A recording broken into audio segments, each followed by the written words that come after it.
this material, and just finishing up here.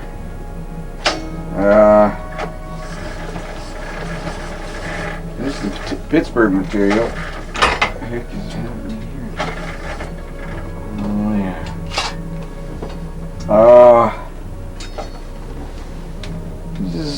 These are the reports that I was making years ago as I went along, and never got around to showing you, and thought we'd get it all put together finally.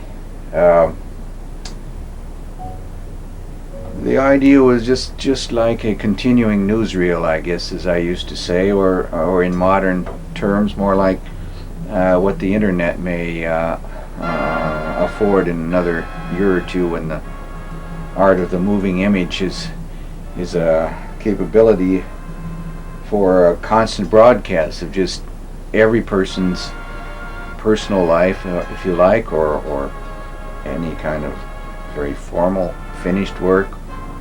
And for me, this was just constantly shooting as I went along and made some of the films that you've already seen.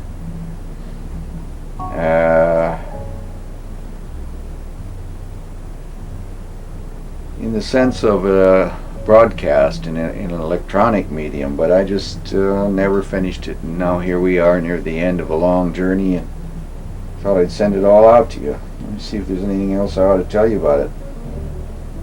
Oh gosh, I don't know. I'm just going to go ahead and get some of this stuff cut together here. So there's Robert Haller again. Go back this way. All these pretty buildings from Pittsburgh. Go back to Sally Dixon's house here. I think Ken Anger's staying upstairs, as I remember. Yeah, I remember. There's my foot. I'm out in the back working on my car, I guess.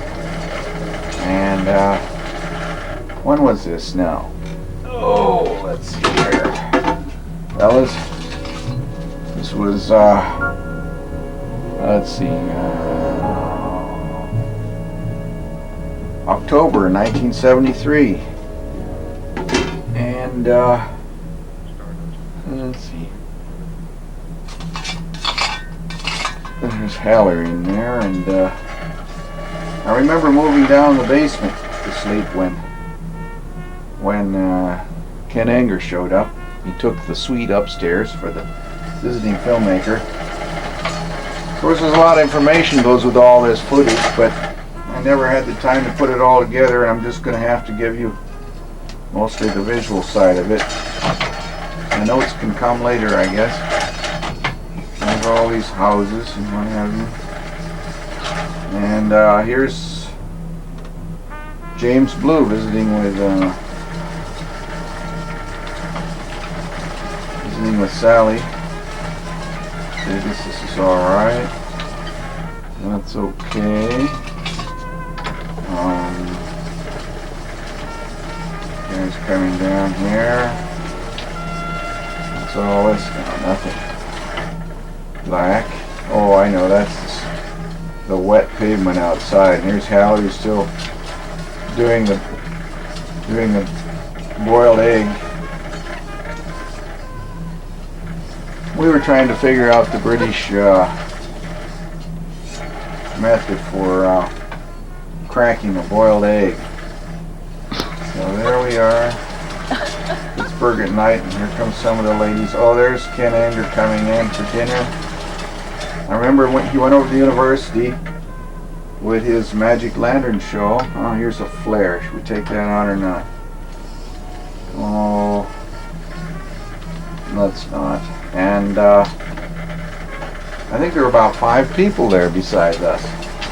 But he gave the show just like he always did in Berkeley at the university, when maybe had 250 or so people in the auditorium. Carried on just the exact same professional manner. Well, that's the end of that material. I don't know exactly what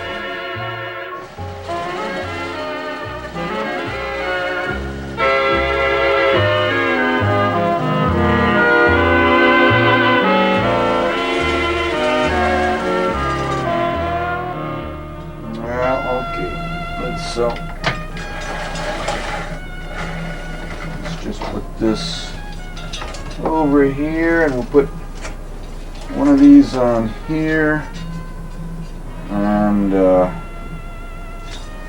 run that in there, and there we go. Up, back, see how that looks. That's okay now. There we go.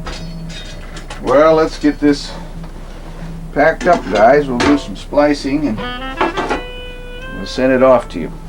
I'd say 80 pounds of this in a couple of big boxes we're going to have to send UPS here soon.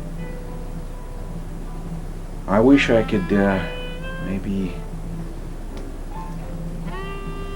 the what was it called, the old no play style, where I could come along with the footage and stand up there and talk to everybody and just reminisce over the details, maybe read some of the notes and play some of the music that goes with all this. The notes are all dated down in the garage here, in case anybody ever wants to come here and look them up.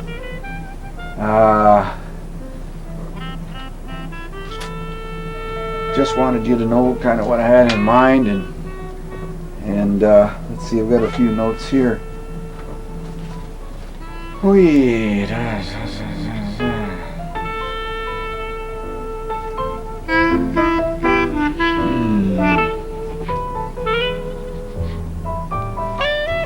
Well, it always impressed me as being an idea not unlike the old frieze of antiquity, the centralized imagery that was a 24-hour day moving experience and relationship, where people would go for their water at the center of the city, and that's where they shared all the local gossip and were surrounded in those various places and times with really relevant imagery that is a bit unlike today, where you get...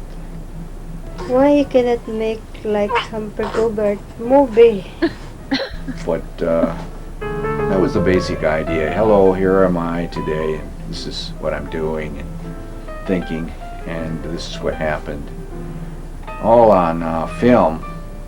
And now I think the electronic medium makes any idea like that a little more practicable. But anyway, that's about it, guys. And I'm just going to get this all bundled up for you now. I've got to do some splicing, and I'll see you all later, okay?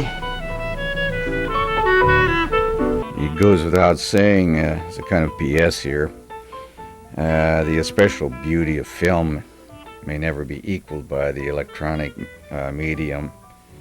Those now extinct Ektachrome and Kodachrome camera and print stocks that we all remember, traded for mere utility and convenience.